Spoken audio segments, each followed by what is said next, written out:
Hi friends, சின்ன மருமகள் சீரியலில் அழகரும் மீனாட்சியும் சேர்ந்து சீக்கிரமாக சேதுவும் தமிழும் ஒன்று சேர்ந்தாங்கன்னா ரொம்ப நல்லாயிருக்குன்னு நினைக்கிறவங்க நம்ம வீடியோவை லைக் பண்ணிவிட்டு நம்ம சேனல் இன்னும் சப்ஸ்கிரைப் பண்ணாதவங்க சப்ஸ்கிரைப் பண்ணிக்கோங்க. சேது சென்னைக்கு கிளம்புறலான்னு எல்லாமே எடுத்து வச்சிட்ருக்கிறப்போ மலர் ஃபோன் பண்ணி தமிழ்கிட்ட சொல்கிறாங்க, தமிழ் நாங்கள் மீனாட்சியை சென்னைக்கு கூட்டிகிட்டு போகிறோம். சேதுவுக்கு மீட்டிங் சென்னையில் இருக்கிறதுனால தன்னோட மகளை பிரிஞ்சு இருக்க முடியாது அப்படிங்கிறாரு. 2 நாள் தானே நம்ம வீட்டில் இருக்கா இந்த மகாலட்சுமி, அவளை பிரிஞ்சு இருக்க முடியாது. நான் போயிட்டு ரிட்டன் திங்கக்கிழமை தான் வருவேன். அதனால் அது வரைக்கும் குழந்தைய பிரிஞ்சு என்னால் இருக்க முடியாது. அதனால் சென்னைக்கே கூட்டிகிட்டு போயிடலாம் அப்படின்னு சொல்லி எல்லாமே ரெடி பண்ண சொல்லிகிட்டு இருக்காரு தமிழ். நான்லாம் ரெடியாகி எல்லா ட்ரெஸ்லாம் எடுத்து வச்சிட்டேன். அப்படிங்கிறப்போ தமிழ் கேட்குறாங்க, யார் யார் போகிறீங்க அப்படின்னு. நான், சேது, கருப்பு, குழந்த, ஆனால் ஐஸ்வர்யா வரேன்னு சொன்னால் என்னங்கிறது எனக்கு இன்னும் தெரியலை அப்படின்னு சொல்கிறாங்க. அப்புறம் பெரியவர் வர்றாரு அப்படின்னு சொல்லவும் நம்ம தமிழ் சரி மீட்டிங் விஷயமா அவங்க 2 பேரும் ஓடுறதும் ஓகே, ஆனால் குழந்தைய அவ்வளோ தூரம் எடுத்துகிட்டு போனால் குழந்தை உடம்பு தாங்குமா? என்னக்கா சொல்கிறீங்க? நீங்களாவது சொல்கிறது இல்லையா? பச்சை குழந்தைய அவ்வளோ தூரம் எடுத்துகிட்டு போனால் குழந்தையோட உடம்பெல்லாம் தாங்காது. அதுவும் அம்மா கிட்டவே இப்போ வரைக்கும் இருந்து பழகின பொண்ணு. ஒரு பால் குடிக்க மாட்டேன்னு சொல்லி அழுதா என்ன பண்ணுவீங்க அப்படின்னு சொல்லி கேட்கவும், கரெக்டு தான் தமிழ், நானும் சொன்னேன், ஆனால் எங்கே கேட்குறாங்க அப்படின்னு சொல்லவும் தமிழ் அங்கே உட்காந்து புலம்புறாங்க. வீட்டில் பாட்டிக்கிட்ட சொல்லிட்டு, இங்கே பாரு பாட்டி, இப்படி ஒரு மீட்டிங் இருந்துச்சுன்னா அவரும் அவங்க அப்பாவும் போக வேண்டியதானே. மீனாட்சி என்ன பாவம் பண்ணுனா? பாவம், அவள் பாட்டுக்கு வீட்டில் சிவனேன்னு இருப்பாள்.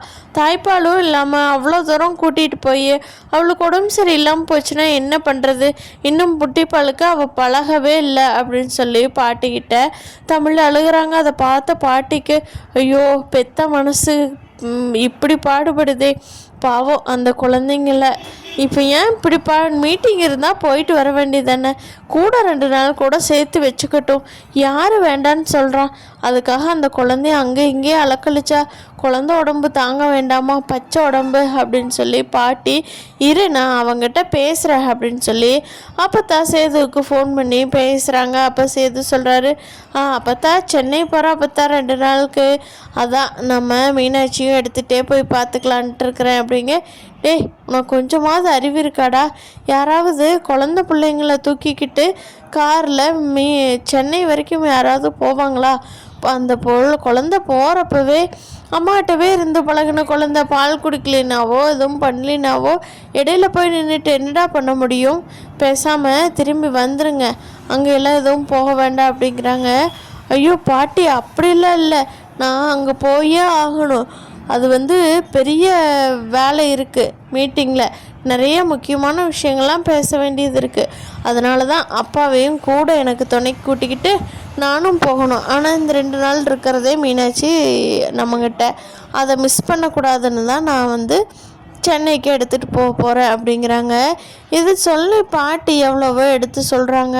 அப்போது நம்ம சேது சொல்கிறாரு, வேணா நீங்கள் தமிழையும் அழகரையும் கூட அனுப்பிச்சி விடுங்க, அங்கே போய் நாங்கள் சமாளிச்சுக்கிறோம்.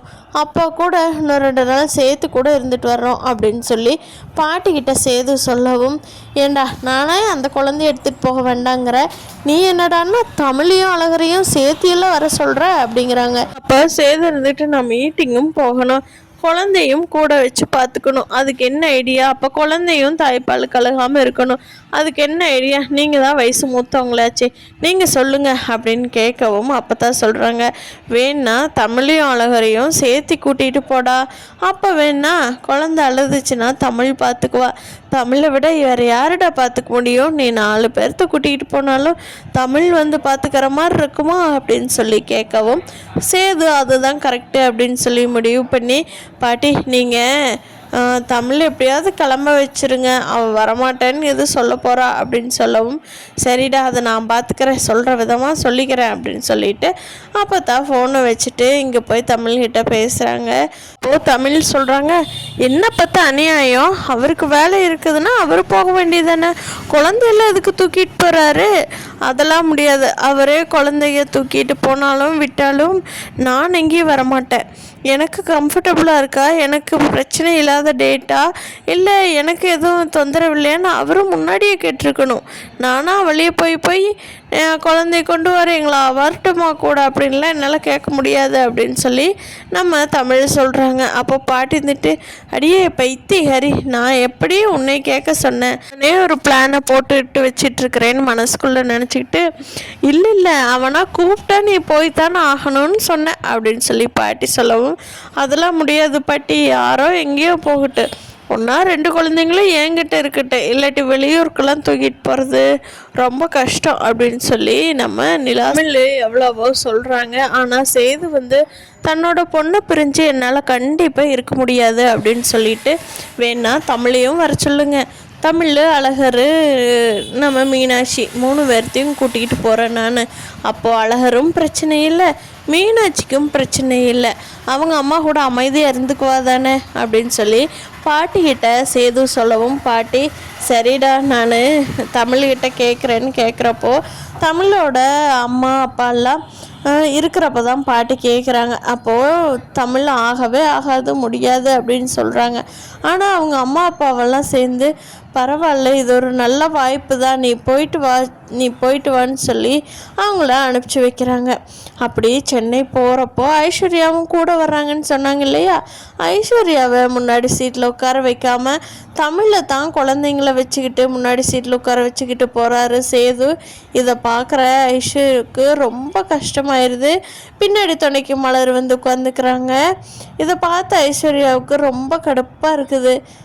காத்தோட்டமாக எப்படி போகலான்னு நினச்சிட்டு இருந்தோம், இது என்ன இந்த ஏசியில் உட்கார வச்சுட்டாங்க அப்படின்னு சொல்லி புலம்பிக்கிட்டே போகிறாங்க ஐஸ்வர்யா. நம்ம மட்டும் தனியாக போகலான்னு நினச்சா இந்த குழந்தைங்களோடவே வர வச்சுட்டாங்களே நம்மளைய. இது என்னதான் கஷ்டமோப்போ, சரி பரவாயில்ல, அங்கே போயாவது ரூம் தனியாக எடுத்து இருந்துக்கணும் அப்படின்னு சொல்லி ஐஸ்வர்யாவுக்கு ஃபோன் பண்ணி ஈஸ்வரியா ஐடியா கொடுத்துட்ருக்காங்க. ஐஸ்வர்யாவும் சரிங்கத்தன்னு கேட்டுட்ருக்காங்க. ஆனால் அங்கே போய் என்ன நடக்குது அப்படிங்க, ஐஸ்வர்யாவோட ரூமில் சேது இல்லாமல் சென்னை போனதும் தமிழோட ரூம்லேயே சேது தங்கிக்கிறாரு. குழந்தைங்க கூட விளையாண்டுட்டு அப்படியே படுத்து தூங்கிடுறாரு. அந்த நைட்டு ஈஸ்வரி ஃபோன் பண்ணுறாங்க, என்ன ஐஸு பிஸியாக இருக்கிறியா, தொந்தரவு பண்ணிட்டேனா அப்படின்னு சொல்லி.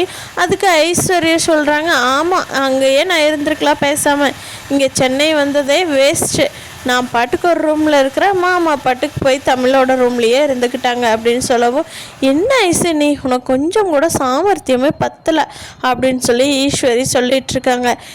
என்ன பண்ண சொல்கிறீங்க, நான் தான் சென்னைக்கு வரணும்னு சொல்லி வந்தேன், ஆனால் சென்னை ஏண்டா வந்தோன்னு எனக்கு அவ்வளோ தூரம் பிடிக்காமல் இருக்குது அப்படின்னு சொல்லிட்டு வர்றாங்க. தமிழுக்கும் ஐஸ்வர்யாவுக்கும் என்ன நடக்க போகுது அப்படிங்கிறத இனி வரப்போகிற எபிசோடில் பார்க்கலாம்.